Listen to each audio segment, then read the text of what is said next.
नमस्कार दोस्तों, मैं निकेंद्र आपका स्वागत करता हूं। आज की वीडियो में हम बात करेंगे BHIC 131 के सॉल्व क्वेश्चन पेपर्स को लेकर। आपने हमारी लास्ट 2 वीडियो में देखा होगा कि हमने कुछ इम्पोर्टेंट क्वेश्चंस को लेकर डिस्कस किया था। आज हम बात करेंगे इसके सॉल्व क्वेश्चन पेपर नंबर 2 के बारे में। यह क्वेश्चन पेपर जो है ये हमारे स्पेशलिस्ट द्वारा बनाए जाते हैं, जो आपका मोस्टली 80 मार्क्स का क्वेश्चन पेपर कवर करते हैं। आप वीडियो को अंत तक जरूर देखें और आप इसके थ्रू अपने नोट्स भी बना सकते हैं। वीडियो को पूरा देखने के बाद आपको सभी प्रकार की जानकारियाँ प्राप्त होती हैं, तो वीडियो को बिल्कुल भी स्किप ना करें, वीडियो को अंत तक जरूर देखें। और यदि आप हमारे चैनल पर नए हैं तो आप हमारे चैनल को सब्सक्राइब करें और बेल आइकन का बटन दबाना ना भूलें, ताकि न्यूज़ से रिलेटेड सभी जानकारियों की नोटिफिकेशन आप तक जल्द से जल्द पहुंच सके। और अधिक जानकारी के लिए आप हमारी वेबसाइट a2zignoo.in पर भी विजिट कर सकते हैं, जहां पर आपको इग्नू से रिलेटेड सभी प्रोजेक्ट्स, सोल्ड असाइनमेंट और हैंड रिटन असाइनमेंट के बारे में जानकारी प्राप्त होगी। यहां से आप अपने स्टडी नोट्स भी ले सकते हैं। तो आइए दोस्तों, वीडियो को शुरू करते हैं और हम बात करेंगे BHIC 131 प्राचीन काल से भारत का इतिहास 300 ईस्वी तक। इसके सैंपल क्वेश्चन पेपर नंबर 2 के बारे में। अगर आपने हमारी पुरानी वीडियो देखी है तो उसमें हमने सैंपल क्वेश्चन पेपर नंबर 1 के बारे में बात की है, जिसमें आपको पूरी जानकारी दी गई है सभी क्वेश्चंस को लेकर के। तो आइए दोस्तों, वीडियो को शुरू करते हैं। इस क्वेश्चन पेपर के अकॉर्डिंग हमें पहला क्वेश्चन देखने को मिलता है, जो कि रहेगा प्राथमिक खाद्य उत्पादन समाज के पुरातात्विक साक्ष्य का विश्लेषण कीजिए। कुछ इस तरीके से हमारा एक पहला क्वेश्चन रहेगा। ये सभी क्वेश्चन आपके लिए most important and selected questions है, जिनसे आपको अपने एग्जाम की तैयारी करने में काफ़ी ज़्यादा सहायता मिलेगी। अब हम बात करेंगे इस क्वेश्चन को लेकर के, जो कि रहेगा प्रारंभिक खाद्य उत्पादन समाजों में पुरातात्विक साक्ष्य का विश्लेषण कीजिए। अगर हम इसके आंसर के बारे में बात करें, जैसा कि आप अपनी स्क्रीन पर देख पा रहे होंगे, इतिहास में नवपाषाण काल प्रारंभिक खाद्य उत्पादन समाजों की उपस्थिति का संकेत देता है।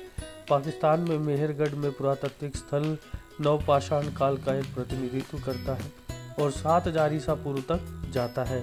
बेशक यह पुरातात्विक स्थल बोल नदी के तट पर स्थित है और अपनी अनोखी संस्कृति विशेषताओं के लिए प्रसिद्ध है।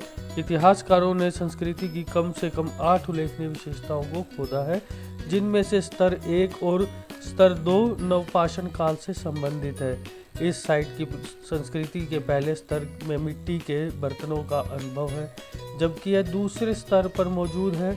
इसके अलावा हम पाते हैं कि घरों के 2-4 आयताकार कमरों के समूह में बनाया गया है, जिसमें आग के स्थान व्यवस्थित थे। इस स्तर की संस्कृति ने हड्डी और पत्थरों के औजार बनाने में शिल्प के साक्ष्य भी पेश किए हैं। तो कुछ इस तरीके से आपको इसका डिस्क्रिप्शन देखने को मिलेगा। अब हम बात करेंगे इसके नेक्स्ट पैराग्राफ की, जो कि रहेगा नवपाषाण काल में प्रथम काल के दफन स्थलों की खुदाई में मृतकों के निपटाने के तरीके से संबंधित कई तथ्य सामने आए हैं। इस युग के दौरान मेहरगढ़ के लोग मृतकों के साथ आभूषण, बिटुमेन, लाइव बास्केट और भोजन जैसी कई चीज़ें डालते थे। भोजन की सबसे खास बात यह थी कि कभी कभी पूरे कच्चे बकरी को कब्र में डाल दिया जाता था। मृतकों को निपटाने की यह प्रथा स्पष्ट रूप से बताती है कि लोग भोजन के प्रति बहुत जागरूक थे। मेहरगढ़ में द्वितीय काल में कई निर्माणों के लिए भी प्रसिद्ध था। लोग कोशिकाओं को 2 पंक्तियां बनाते हैं, जिन्हें अक्सर एक केंद्रीय गलियारे द्वारा विभाजित किया जाता है। पुरातत्ववादियों का मानना है कि इन बड़ी रचनाओं का उपयोग गोदाम के रूप में किया जाता होगा। इसमें संदेह नहीं है कि पुरातात्विक स्थल के आरंभिक मनुष्य में पालतू बनाने की उच्च भावना थी। इस अवधि के दौरान आरंभिक मनुष्य द्वारा पालतू बनाए गए पशुओं में बकरियों की संख्या सबसे अधिक थी। उसके बाद और भेड़ और मवेशी थे। तो कुछ इस तरीके से आपको इसका एक और डिस्क्रिप्शन देखने को मिलेगा, जैसा कि आप अपनी स्क्रीन पर देख पा रहे हैं। इसके बाद आपको इसका लास्ट पैराग्राफ देखने को मिलेगा, जो कि रहेगा ईंटों में और जले हुए नमूनों के स्वरूप भी खोजे गए। यह निश्चित रूप से इस सत्य को दर्शाता है कि उन्होंने इन जानवरों को पालतू बनाने में शुरुआती मनुष्य की मदद की होगी। इसके अलावा यह कहा जा सकता है कि पालतू का नवपाषाण काल की आर्थिक व्यवस्था में महत्वपूर्ण स्थान हो सकता है। तो कुछ इस तरीके से आपको यह प्रश्न देखने को मिलेगा। अब हम बात करेंगे इसके दूसरे प्रश्न की, जो कि रहेगा हड़प्पा काल में सामाजिक संरचना पर चर्चा करें। राज्य के विघटन के बाद हड़प्पा उत्तर समाज वापस जनजातीय स्वरूप में क्यों लौट गया। अब हम बात करेंगे इसके उत्तर की, जो कि रहेगा हड़प्पा संस्कृति की सामाजिक रचना विविध और सामंजस्य से चिन्हित है। इस अवधि की बुनियादी विशेषताएं सामाजिक संरचनाओं और विभिन्न तरीकों के माध्यम से व्यक्त की जाती हैं। निसंदेह शहरी संस्कृति थी और कई आदिवासी मूल वाले लोगों के बीच व्यापक बातचीत थी। सामाजिक जीवन की यह विशेषता आदिवासी रचनाओं से काफ़ी अलग थी और सामाजिक जीवन में व्याप्त विविधता हड़प्पा काल से संबंधित घरों के निर्माण से भी चिन्हित होती है। हम गढ़ और निचले शहरों में बने घरों के बीच बहुत अंतर पाते हैं। घरों में भिन्नता स्पष्ट रूप से अलगाव और कार्यात्मक रूप से सामाजिक उद्देश्यों की एक मजबूत भावना को दर्शाती है। तो कुछ इस तरीके से आपको इसका डिस्क्रिप्शन देखने को मिलेगा। अब हम बात करें नेक्स्ट पैराग्राफ का, जो कि रहेगा हड़प्पा काल के दफन भी इस संस्कृति की उल्लेखनीय विशेषताएं हैं। हड़प्पा संस्कृति के विभिन्न स्थलों पर विभिन्न प्रकार के दफन पाए गए हैं और यह निश्चित रूप से मेसोपोटामिया, मिस्र और चीनी कांस्य युग के दफन जैसी समकालीन संस्कृतियों के दफन से अलग है। दफन विस्तारित दफन, कैलाश या बड़े बर्तनों में दफन की तरह है। इसके अलावा ये दफन कुछ मामलों में द्वितीय प्रत्यात्मिक हैं। कभी कभी हम पाते हैं कि दाह संस्कार के स्थान निवास के आसपास स्थित होते हैं, लेकिन पुरातात्विक साक्ष्यों के अभाव में हम निश्चित नहीं है कि वे विशेष रूप से समूह से संबंधित है या नहीं। तो कुछ इस तरीके से आपको इसके बारे में देखने को मिलेगा। अब हम बात करेंगे नेक्स्ट पैराग्राफ की, जो कि रहेगा इसके अलावा कलाकृतियों के भौतिक विशेष भी सामाजिक समाजों में अंतर और उनकी लोकप्रियता के सबूत पेश करते हैं। जो उपभोग पैटर्न दिखाते हैं वह यह कहने का सबूत है कि हड़प्पा के लोग फैशनेबल वस्तुओं के प्रति भी उतने ही सतर्क थे।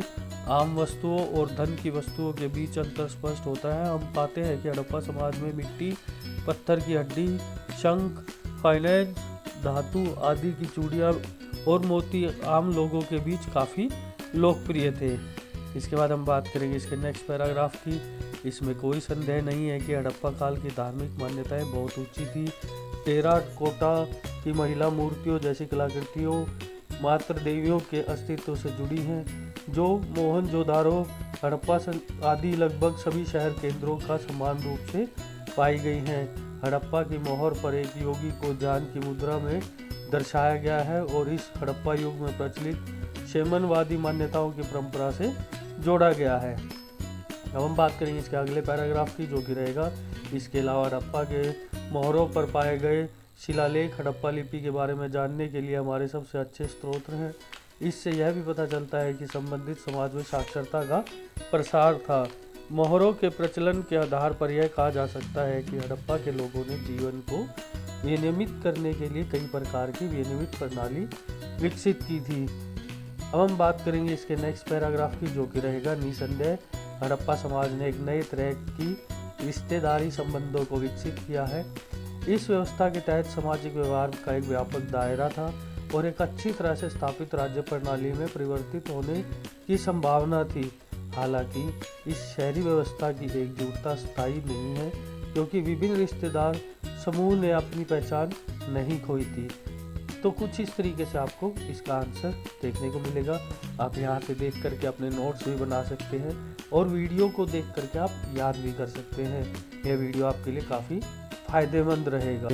इसके प्रश्न नंबर 3 की, जो कि रहेगा 4 वेदों पर संक्षिप्त टिप्पणी लिखिए। अब हम बात करेंगे इसके उत्तर की, जो कि रहेगा ऐसा माना जाता है कि वेदों की रचना आर्यों ने की थी। उनके धार्मिक ग्रंथों को भारत का सबसे पहला साहित्यिक या विलेख माना जाता है। प्रारंभिक वेद समाज के बारे में पहले की व्याख्याएं पश्चिम एशिया से भारत में इंडो आयरन प्रवास के सिद्धांत पर आधारित है। इन परिवासियों को वैदिक लोगों के रूप में जाना जाता है, जिन्हें वेदों का लेखक माना जाता है, जिसमें 4 वेद हैं, जो कि रहेंगे ऋग्वेद, सामवेद, यजुर्वेद और अर्थवेद। ऋग्वेद को प्राचीन भारत का ग्रंथ माना जाता है। 4 वेद विभिन्न कवियों और ऋषियों तथा उनसे संबंधित परिवारों द्वारा देवताओं को अर्पित की गई प्रार्थनाओं और भजनों का संकल्प है। यह ग्रंथ उस समय के मौखिक परंपरा का भी प्रतिनिधित्व करते हैं। यह भजन रचना के समय नहीं लिखे गए थे, क्योंकि इन्हें मौखिक रूप से सुनना, सीखना और प्रसारित करना था।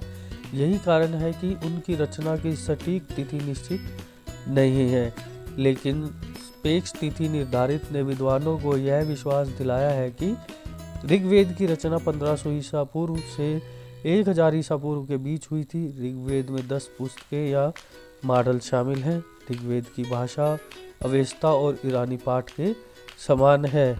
कुछ इस तरीके से आपको इसमें प्रश्न नंबर 3 देखने को मिलेगा।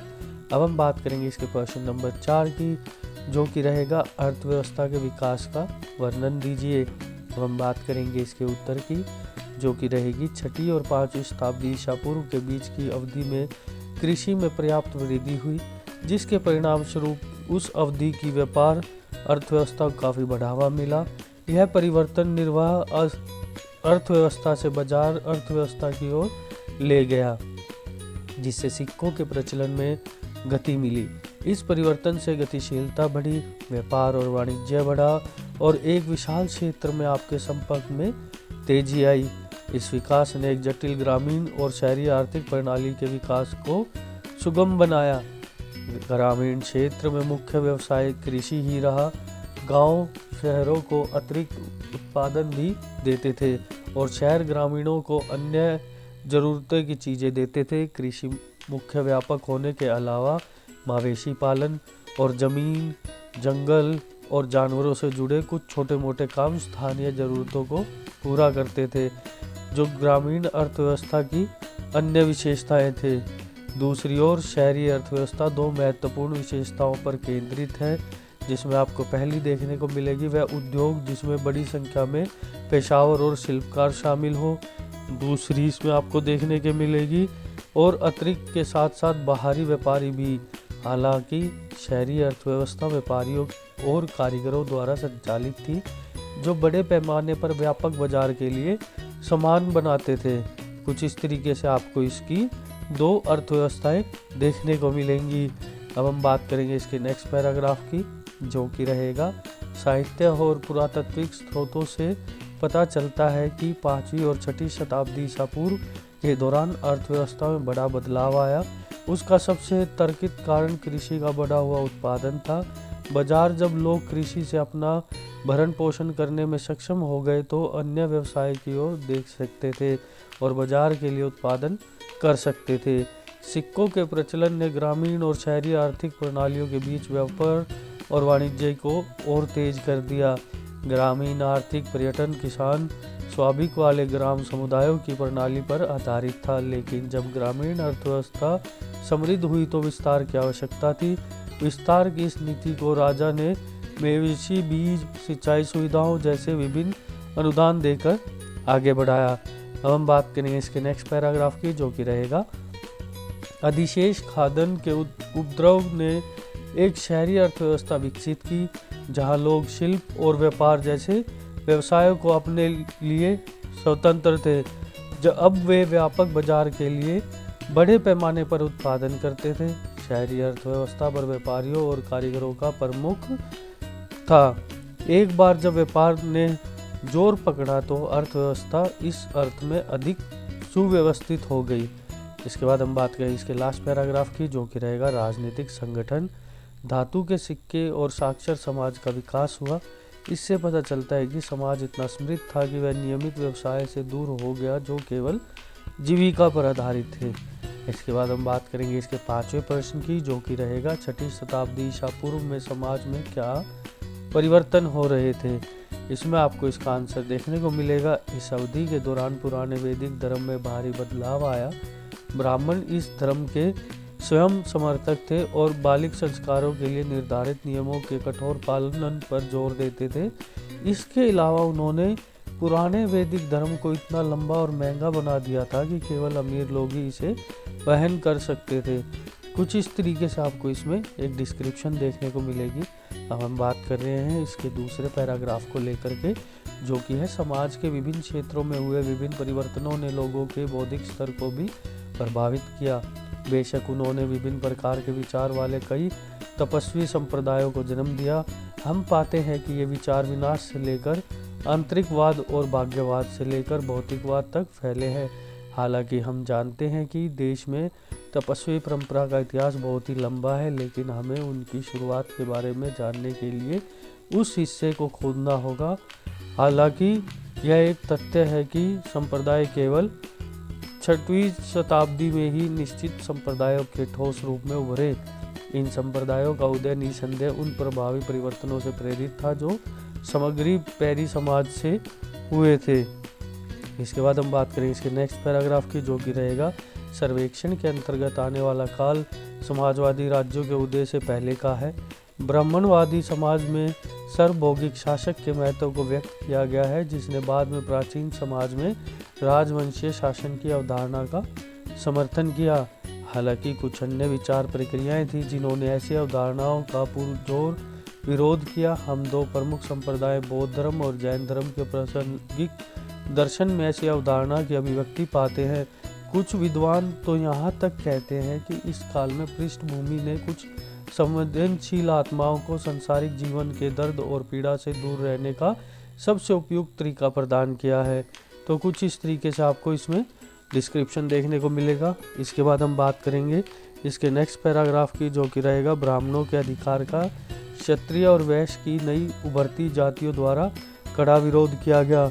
बेशक वे सामाजिक पदानुक्रम में ऊपर उठना चाहते थे, इसमें कोई संदेह नहीं कि स्थापित रूढ़िवादिता में और नए समूहों की आकांक्षा के बीच में संघर्ष प्रमुख कारक रहे, जिन्होंने संवेदनशील लोगों के बीच बौद्धिक प्रक्रिया को तीव्र किया। लोगों की बौद्धिक कमियां इतनी गहरी थी कि उन्हें दबाना असंभव था। इसके बाद हम बात करेंगे इसके लास्ट पैराग्राफ की। इस प्रकार सामाजिक समाज में विभिन्न परिवर्तनों ने कई धार्मिक विचारधाराओं के जन्म की पृष्ठभूमि तैयार की, जिन्होंने जैन धर्म और बौद्ध धर्म अमर धर्मों की श्रेणी में आ गए और आज भी विश्व के विभिन्न भागों में बड़ी संख्या में लोग इनके प्रभाव है। तो कुछ इस तरीके से आपको इसमें प्रश्न नंबर 5 देखने को मिलेगा। नेक्स्ट वीडियो में हम बात करेंगे इसके प्रश्न नंबर 6 की, तो वीडियो को आगे ज़रूर देखिएगा। यदि आप हमारे चैनल पर नए हैं तो आप हमारे चैनल को सब्सक्राइब कीजिएगा। अगर वीडियो में दी गई जानकारी आपको अच्छी लगी हो तो वीडियो को ज़्यादा से ज़्यादा शेयर कीजिएगा और वीडियो को अंत तक देखने के लिए आपका बहुत बहुत धन्यवाद।